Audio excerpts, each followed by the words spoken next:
검찰은 주 쌍방울 대북 송금 사건에 대해 이화영 전 부지사의 주도로 경기도 스마트팜 사업 명목 500만 달러, 이재명 지사의 방북 대가 300만 달러를 송금했고, 이 사실을 이재명 대표 당시 경기도지사가 보고받아 인지하고 있다고 주장하고 있습니다. 그러나 저희 대책단이 쌍방울 송금 사건에 대한 당시 정황과 내용을 담은 국정원의 첩보 보고서 등을 입수해 면밀히 분석한 결과 이 사건은 북한의 정찰총국, 통일전선부, 아태평화위원회와 남한의 주 쌍방울, 주 나노스에 소속한 주가 조작 세력이 벌인 유사일의 최초의 남북 합작 주가 조작 사건임을 확인하게 되었습니다. 당연히 이재명 전 지사의 방북 대가와는 전혀 무관한 사건이자 검찰의 무리한 증거 및 진술 조작으로 왜곡된 사건임이 분명합니다. 다시 말씀드립니다. 이재명 지사는 적극적으로 방북을 시도한 자체도 나타나지 않습니다.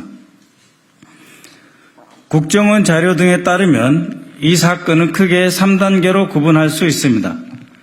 2018년 9월 국정원 소속 K 요원이 당시 북한 대외 협력 업무의 실세였던 김성혜와 대미 대남 업무를 담당하고 있는 통일전선부의 움직임을 알아보기 위해 정보 취득원인 아태협의 안부수에게 접근해서 이화영 전 부지사를 소개하고 이화영과 안부수를 활용하여 북한에 대한 정보 활동을 전개하는 초기 단계입니다.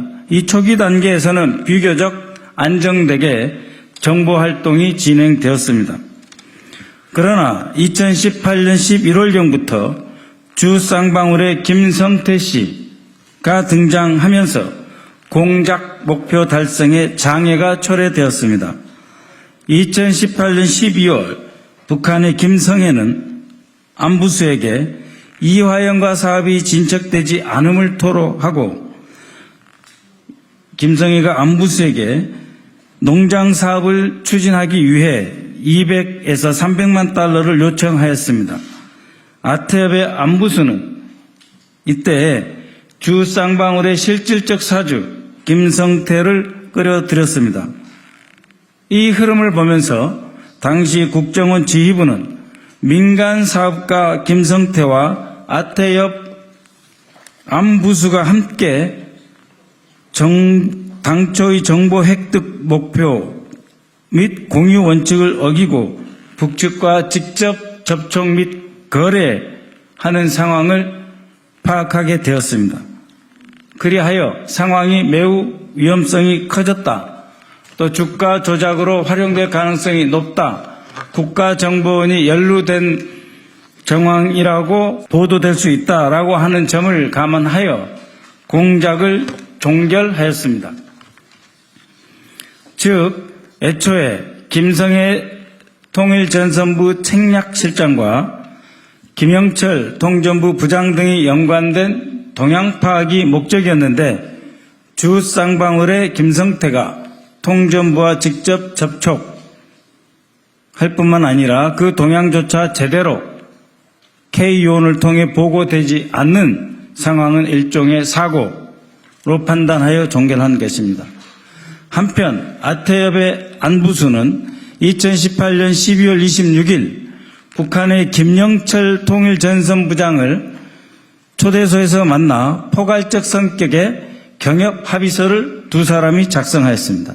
이때부터 전혀 다른 국면에 진입하게 됩니다.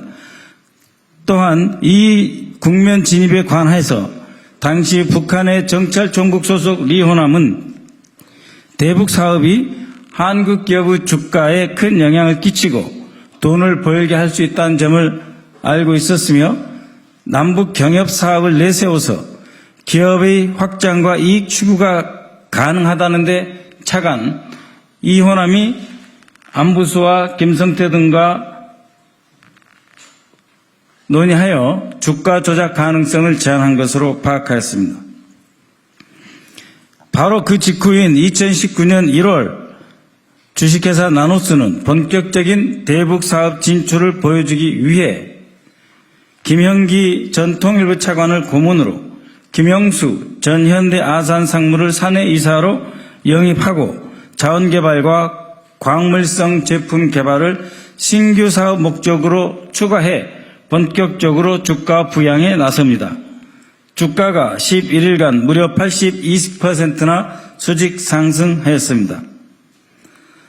이 모든 과정에서 이재명 당시 경기도지사와 관련된 언급, 즉 송금과 관련된 언급은 전혀 발견되지 않습니다.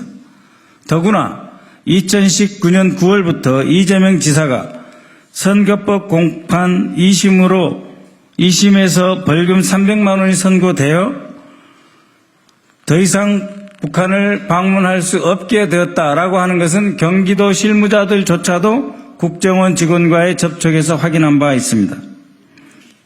그리고 안부수와 김영철이 만나면서 포괄적인 남북 경협 사업을 합의함에 따라 스마트팜을 포함한 농업 분야의 협력 사업조차 아태엽 안부수에게 사업권이 넘어간 상황이었다는 점을 말씀드리고자 합니다.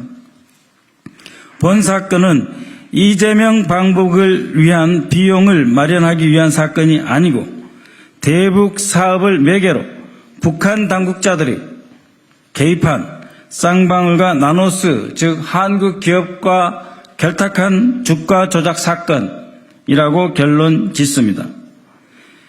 이에 대해 통탄할 일은 국정원 첩보 보고서 등 이미 재판부에 제출되었으며 이 전체 문건을 확인하면 이재명이 관여되지 않았다는 것이 전혀 어렵지 않게 확인됨에도 불구하고 오히려 이 자료의 일부를 활용하여 조작하려 했다 하는 의혹이 있다는 점입니다.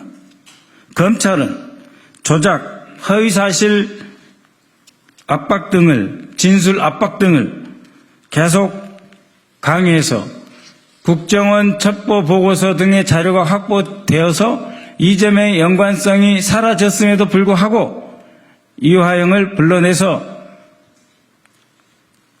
허위 진술 압박을 했다는 것이 저희 판단입니다.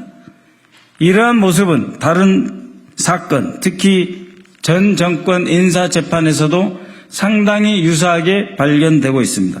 어제 민주당 정치검찰 사건 조작 특별대책단이 발의한 대북송금 관련 검찰의 사건 조작 특검법을 두고 윤석열 검찰 정권의 검찰총장이 신속하게 반응했습니다. 국회 특검법 발의가 검찰에 대한 겁박이자 사법부에 대한 압력이며 사법방해라고 판단한다는 것입니다. 얼마 전 윤석열 대통령은 최병 특검법을 거부해 분노한 국민을 광장으로 쏟아져 나오게 했습니다. 이번엔 윤석열 검찰이 자신들의 사건 조작 의혹을 수사하라는 특검법안을 겁박이라고 우겨댑니다.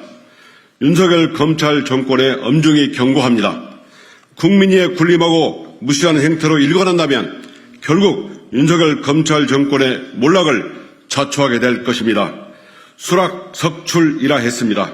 물이 빠지면 돌이 드러나듯이 진실은 머지않아 드러납니다. 이를 향한 특검 열차도 이미 출발했습니다. 윤석열 검찰 정권의 자중을 요구합니다.